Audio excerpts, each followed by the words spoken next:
Hello and welcome to this guest lecture for the course Recent Developments in Advanced Innovation Economics.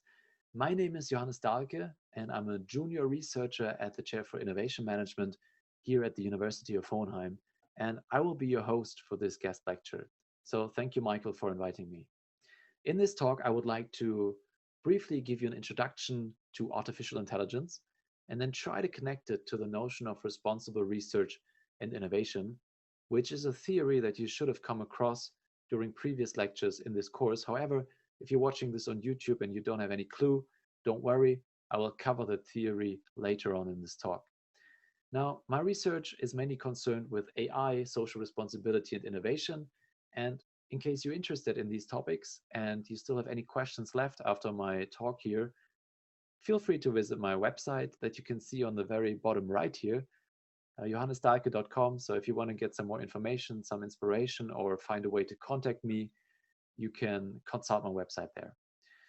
So there are three things I would like to talk to you about in this guest lecture. First off, I want to give you a brief definition and tell you what we mean when we talk about artificial intelligence, and then try to give you a few examples what we mean by harmful and beneficial AI. In the second part, which will be a separate video, I will talk a little bit about how AI is received and reacted to in our society, so by government, lawmakers, businesses, and researchers. And in the last part, which again will be a separate video, I will tackle a question that I am also mainly concerned with in my own research, namely the use of AI as a tool in the innovation process. Now, as a quick disclaimer, if you're a student in computer science or sociology or cyber law for that matter, some of the concepts here may be a little bit too simplistic for you or will be too basic. This is meant as a starting point for students or just people interested in these topics to start reflect over artificial intelligence, social responsibility, innovation, and the interconnection between these three topics, right? Develop your own thoughts on how you envision our future society in the presence of AI. Big question, and I hope this talk will provide you some inspiration in thinking about this question or answering the question. So let's get into it. Let's start by talking about a definition of AI. If you ask 10 different researchers, you will probably receive 10 different definitions of what they think AI is. So let us start with a simple video. Here in this video, you see an AI agent playing the game Breakout on the Atari. Now the game is pretty simple. You simply have to maximize the score that you see on the very top of the screen here by moving the pedal that you have available at the very bottom of the video here. And through moving the pedal, you hit the ball and direct the ball moving through this level and hitting these nicely colored boxes. These boxes will earn you some points. The blue ones, you receive 1 point. For the red ones, they are a little bit more valuable. Now, the difficulty is that you only have 3 tries, and 1 try ends whenever the ball goes out of bounds at the very bottom of the level. And also the speed of the ball increases the further you progress in the game.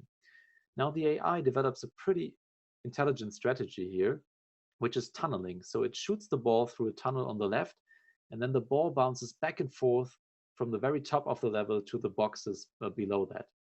And by doing that, the AI is able to pretty easily get to all the very valuable red boxes, while also minimizing the risk of the ball going out of bounds, because it simply never or very rarely, only very rarely comes back to the bottom of the level, right?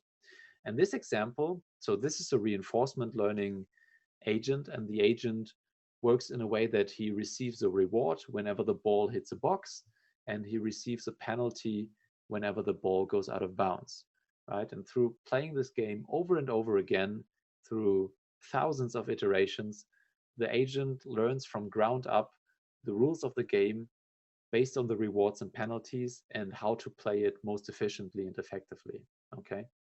So this example captures nicely what we mean when we talk about AI. So let's look at a very simple definition here. First of all, AI is a research field in computer science. Let's acknowledge that, right? AI is a developing field. It's research being done.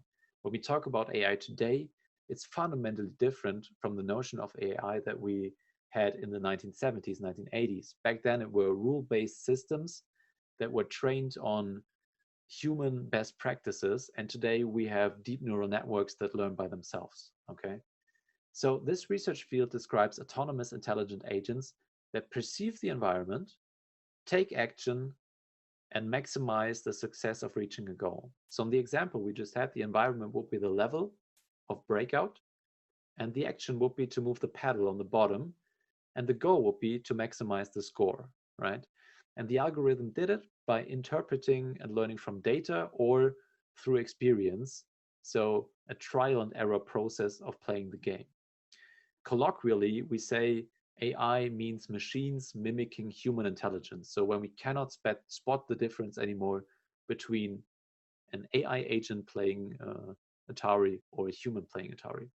I'm not quite happy with that simile because, or that equation, because especially in these narrow types of task environments, the AI oftentimes exceeds human capabilities or human performance. So having said that, this is in layman's term how we can describe AI. So there are some AI terminologies that we need to be made aware of. So usually we differentiate between weak AI or also narrow AI, strong AI, and super AI. So most of all the applications or all the applications that you see of AI today in our society are basically machine learning algorithms, right? And between these machine learning algorithms, we usually differentiate between supervised, unsupervised, and reinforcement learning. So reinforcement learning, we just saw. Supervised is when you provide a labeled data set to an algorithm and say, okay, we have cats and dogs, pictures of cats and dogs, in a label cat and dog. Then you train the algorithm on this data set, and then you show it a new picture of a cat or a dog, and it needs to classify this picture and say, oh, well, this is a dog because I've seen hundreds of them. Yeah, this would be a classification task. The other very common task in supervised algorithms is regression. Then we have unsupervised algorithms that work with an unlabeled data set. So you simply throw a data set at the algorithm and say, make sense of this, right? Maybe identify clusters of data points that are similar in nature, or maybe identify data points that are dissimilar, that are anomalies in the data set. Yeah. This would be unsupervised machine learning. And then again, we have reinforcement learning, which we just saw. So this type of algorithm doesn't work with a given data set that is given upfront, but it's more like a simulation process, a trial and error process where the algorithm works in a simulation environment and receives rewards and penalties and then maximizes its strategy. Okay, so reinforcement learning is especially useful when you don't have any data on real life circumstances or situations, or you have data but you don't want to use it because this data kind of captures human-like behavior and you want the AI to develop its own behavior. Okay, so that's weak AI, narrow AI. Weak AI means focusing the algorithm on one specific type of problem. Now, strong AI or general AI would describe an AI that is able to break out of this narrow context and transfer learnings from one problem to the next, being able to interact in a complex environment, solving different kinds of tasks. This would be strong AI. And super AI is what you see in all of these great science fiction movies, where the AI is self-conscious, can develop itself.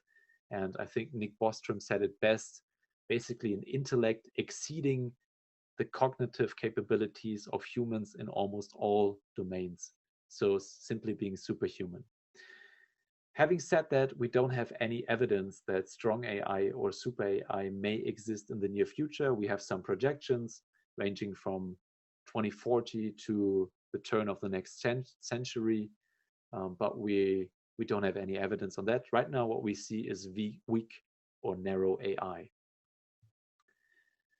So I want to show you some quotes and give you a little bit of a perspective. So AI has been around for quite a long time, since the first half of the 20th century. The term AI was first coined in 1957 at the Dartmouth conference, and then there was quite some periods of AI hypes and AI winters. And this hype we see right now, this growth in the AI research field is different because for the first time in history, through the development of the internet and the increase in computational resources, suddenly our algorithms that we program can leverage all the data we gather and all the computational resources we have in order to become more efficiently and effectively and actually exceed human intelligence in some tasks, right? So this historic development has caused this explosive growth in the AI field since I would say 2007, when deep learning was introduced to the world, right? And now this AI community is split, however. So we have on the one side, we have a person like Andrew Ng, which is an AI researcher and a professor at the Stanford University, who says, I don't work on not turning AI evil today for the same reason I don't worry about the problem of overpopulation on the planet Mars. Okay, so he says, you don't need to worry about this. We're far away from any kind of evil super AI. We don't need to worry about this yet, okay? And on the other hand, we have people like Nick Bostrom, which is one of the leading figures in the beneficial AI movement, wrote a very seminal book in 2014 called Superintelligence. Also great introduction to AI if you want to read it. And he says, before the prospect of an intelligence explosion, we humans are like small children playing with a bomb. Such is the mismatch between the power of our plaything and the immaturity of our conduct. Okay, so he says we're not ready.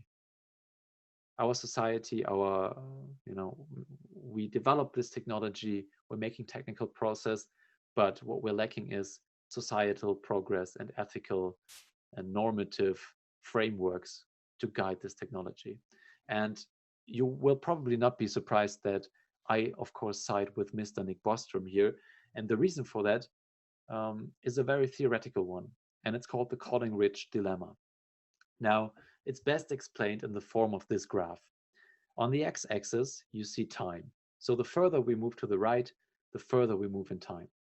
On the y-axis, we depict the impact we have on the technology and the knowledge we have on the technology, which is either high or low. Now, the Coleridge dilemma says that we first enter, after a technology is introduced, we enter the phase of development. In this phase, you see the white graph, which is quite on the high side, which is the influence on the technology, the influence we have on shaping the technology, right? In this development phase, the innovation system behind the technology is very fluid. It is unclear. There are a lot of different small players developing this technology.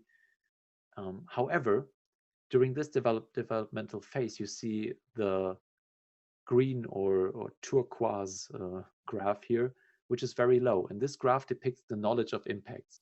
So during this very fluid phase in the development process, we don't know much about how this technology will influence our society and the impact it will have on our society.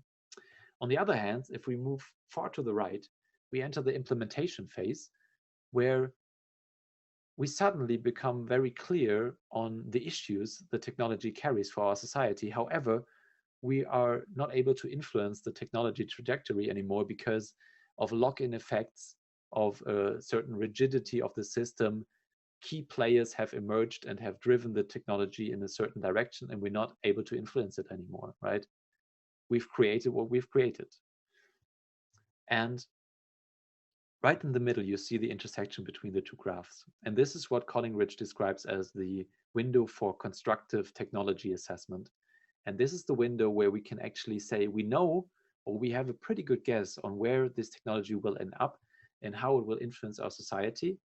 And we still have a lot of opportunities of shaping the trajectory, maybe mitigating risks and capturing opportunities we have with this technology. And I argue that this point is just around the corner, or we are already in this window that we should take advantage of.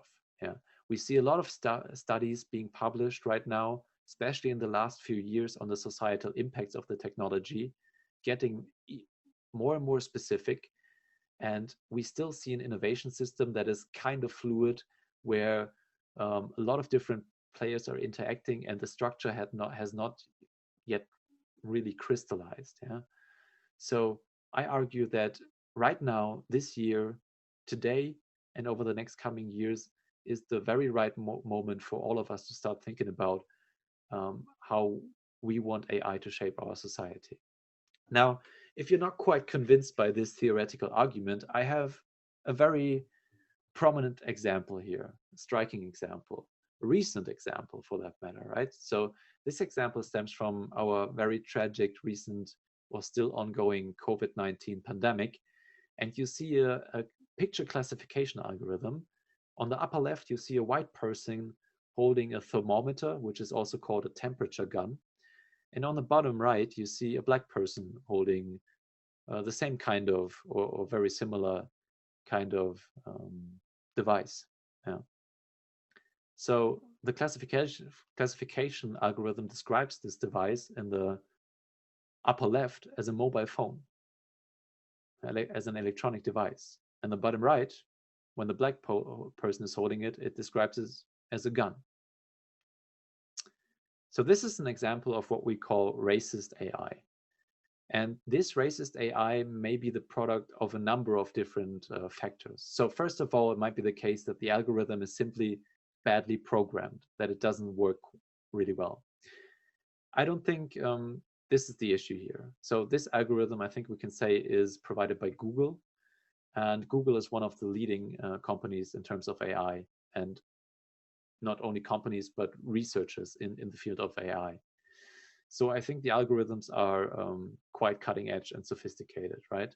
And I also do not think that there has been any, evil programmer tinkering with this algorithm in order for it to be racist. In fact, Google has been one of the leading companies in issuing ethical principles for developing AI. So they have been on the forefront of AI ethics as one of very few companies, okay? So the second reason might be that the data source is biased that is used, okay? So we might, so two possibilities here. First of all, and this is also a problem that we see with, for example, face recognition in smartphones, that usually these kind of algorithms are trained on a data set that is dominated by white males or white people, right? So the algorithms simply don't work as well for for black people, which is really unfortunate. And the source is a bias in the data, right? This is the first problem that we have with the data. The second problem is proxy discrimination. So the bias in the data simply results in an algorithm being inaccurate, right? So it's also, you see in this example here, it's simply inaccurate by describing this device as a gun. It's wrong. Proxy discrimination is what kicks in, and it's not quite fitting for this example, but maybe when we talk about receiving bank loans and such examples, proxy discrimination is basically describes when the algorithm is accurate, but it depicts a systemic discrimination of a certain kind of people, a race, for example. So if a race is disadvantaged in our society and it shows in the data, then the algorithm might predict correctly that some sort of a person will not receive a loan while another person will. However, it's still discriminating. So this is a problem that we have when the algorithm is actually accurate, but describing systematic discrimination in our society. So these are the three problems that might cause a racist outcome in using AI technology. Bad algorithms, bias in the data, because the data is representative of a very homogeneous group of people, or proxy discrimination, okay? So I think this makes it clear that we should really get an ethical perspective on how we employ our AI algorithms. So this is not the only type of risk. There are many different risks that we have. So we have the risks of performance, which I just talked about, the risk of biases, the black box character of algorithms that you can't really look inside them, see what's going on. We will have a very nice example on that in the next part of the lecture. Then we have security aspects, so AI being hacked, cyber intrusion, or also AI using private data that it shouldn't actually be able to use, but because of the missing transparency, we cannot really hold people accountable for using a big data source that might fall under the data protection law. Then we have control issues. So the risk of AI going rogue. We had that in 2010 when financial AI bots actually caused a market inflation, right? Or chatbots chatting with each other, developing their own language that is incomprehensible to humans, right? So kind of, um, yeah, fleeing the grasp of and the control instance of us human, right? Then we have ethical issues, like I just said, how to align algorithms with our societal values. Then we have a big problem or issue and also discourse around economic risks associated with AI. So job displacement. What if the AI takes over my job? We already see that with robotics in factories and might see it with desk jobs as well. Then we have the winner takes all concentration of power risk, so that very few companies actually will be able to leverage cutting edge AI technology because it's hard to develop it, right?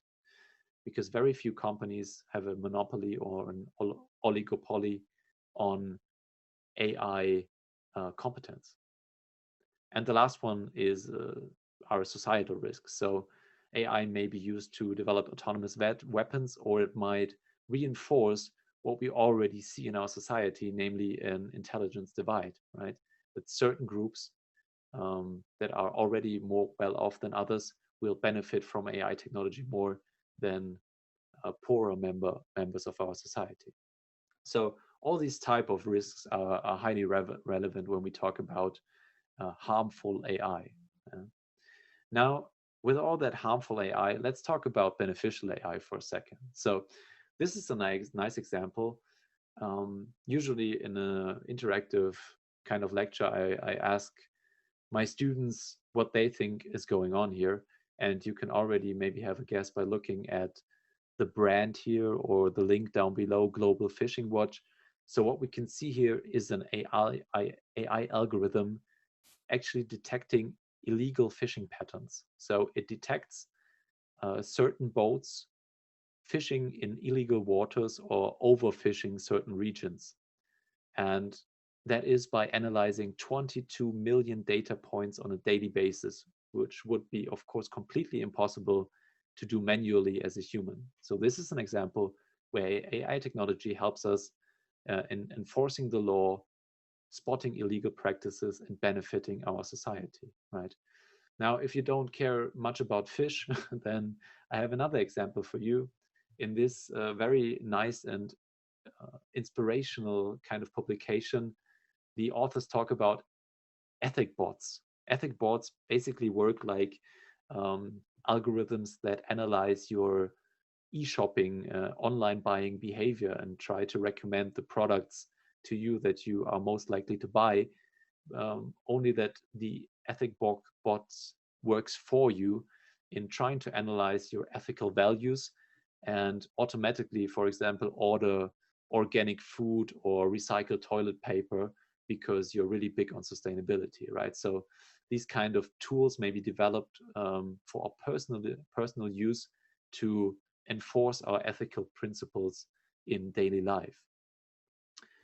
And because all of this discourse and the development in AI and harmful and beneficial AI, there was a very crucial moment in history in the year of 2017, sorry, at the Asilomar conference, where AI principles have been developed and agreed upon among, well, mainly at that point among AI researchers, but since then, many people have signed the principles issued by the Future of Life Institute that were developed at this conference. So you can see on the very top left, you can see Stephen Hawking, Elon Musk.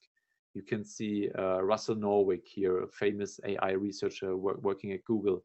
You can see Eric Brynjolfsson, which is an economist also working on the societal impacts of AI. And you can see Joseph Gordon-Levitt, which is simply an actor and a good-looking one at that, which is concerned with what AI will do to our society, or where AI may help our society or harm our society. And at this Asilomar conference, there were a lot of principle develops, but the leading questions were the following. So the goal of AI research should be to create not undirected intelligence, letting it loose, but beneficial intelligence. And the four following questions are really crucial. So the first one being, how can we make future AI systems highly robust so that they do what we want without malfunctioning or getting hacked? Second question, how can we grow our prosperity through automation while maintaining people's resources and purpose? Third question, how can we update our legal system to be more fair and efficient, to keep pace with AI and to manage the risk associated with AI? And the last question being, what set of values should AI be aligned with? What legal and ethical status should it have? So these four questions capture what we will talk about in the next part of this lecture series. So the first one is a very technical question, right? So how can we make it safer, that it's more transparent, that it does what we actually want it to do? It's a very technical argument. The second one is a societal argument. How can we develop an AI that may help our society become more prosperous, maintaining people's resources and also purpose in life? Almost getting into a philosophical argument here. The next one is concerned with legal issues and law. And the last one is aiming at our ethical principles that we want AI to be aligned with. So we have our technical understanding of AI, we have our societal understanding, we have our legal understanding, and our ethical understanding. And these three pillars, society, law, and ethics, we will focus on during the next part of this lecture. See you in part 2.